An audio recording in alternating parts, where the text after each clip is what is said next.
today has got to be a very rough day for Trump followers. Regardless of what we think about either the followers or Donald Trump, they're very concerned about the health and welfare of the person who makes up 99% of the pie chart of what they care about in this universe.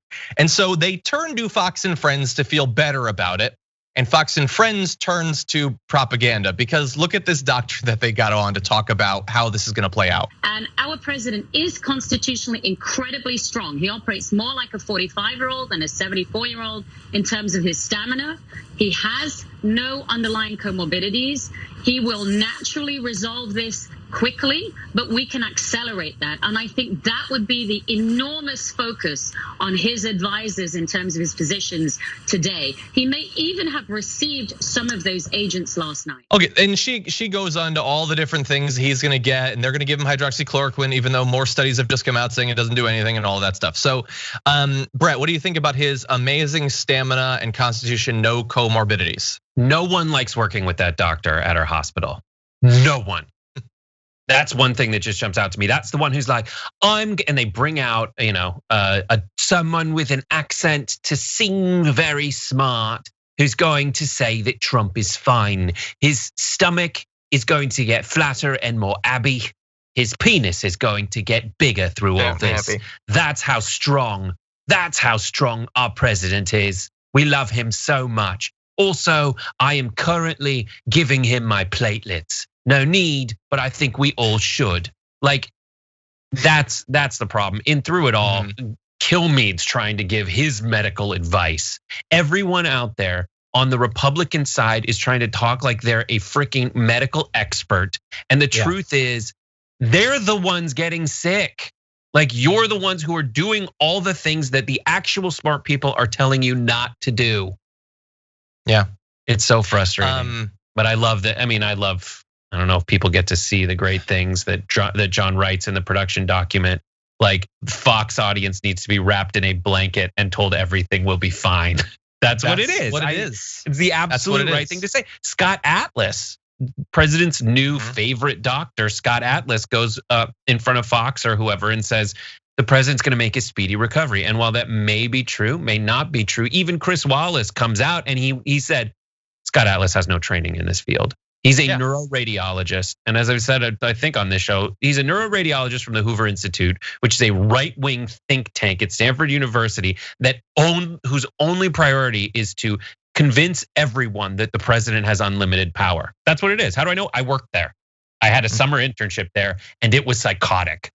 Yes, I got free room and board, but everything else was an ultimate price. Yeah, he doesn't know. And that's why, like, for a Fox viewer, it's, he's a doctor. But like, do you get that there's different types? That they don't just go to doctor school. Like, there's different types of doctors. The back and forth between Fauci and Rand Paul, where Rand Paul, Fauci gave advice like an epidemiologist, and Rand Paul gave advice like an eye doctor.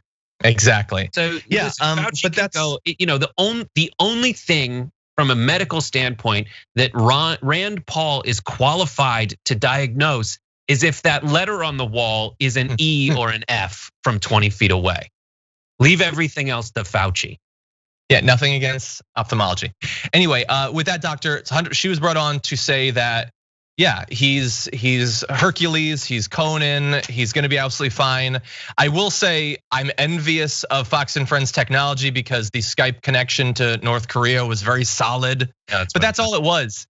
It was North Korean dictator worship. That's all. And by the way, it's not necessarily that she's wrong. I agree that he's probably gonna be fine. But I don't think it's because secretly he's hiding like an elite long distance swimmer's body under that thing he calls his own. Like, that's not what it is. Yeah, he talks in front of a podium for hours.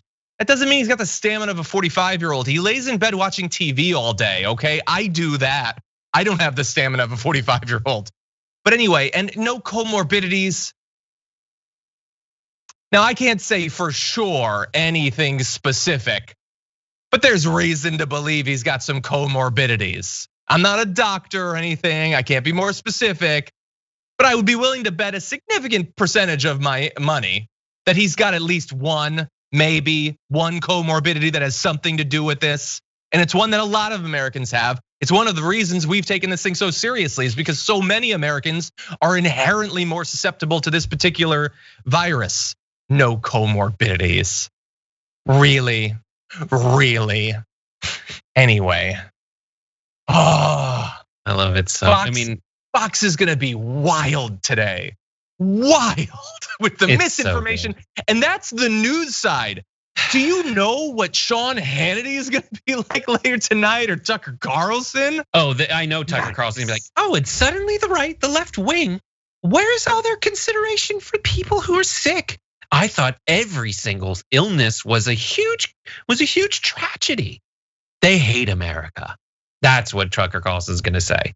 And they're already starting on Fox News. It's so sick.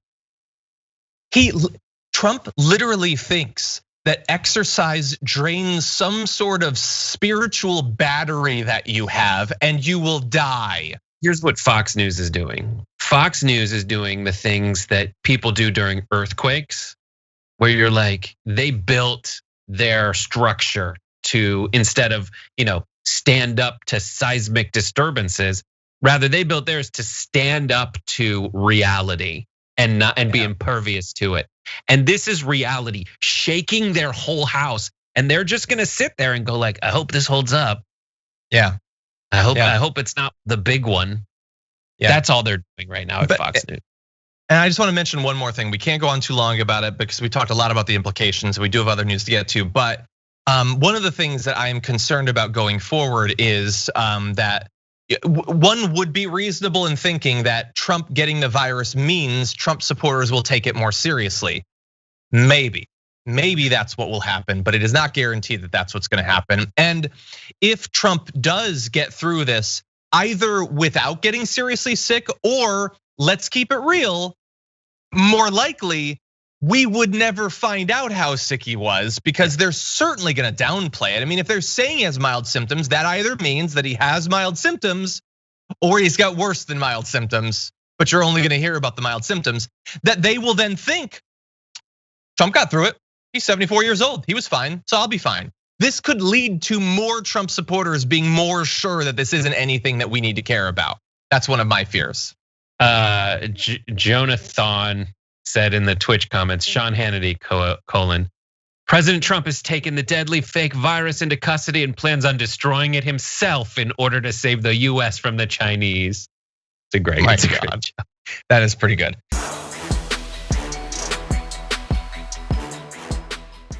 Check out the Damage Report podcast each day, wherever you get your podcasts, whether Pocket Casts or Stitcher or iTunes.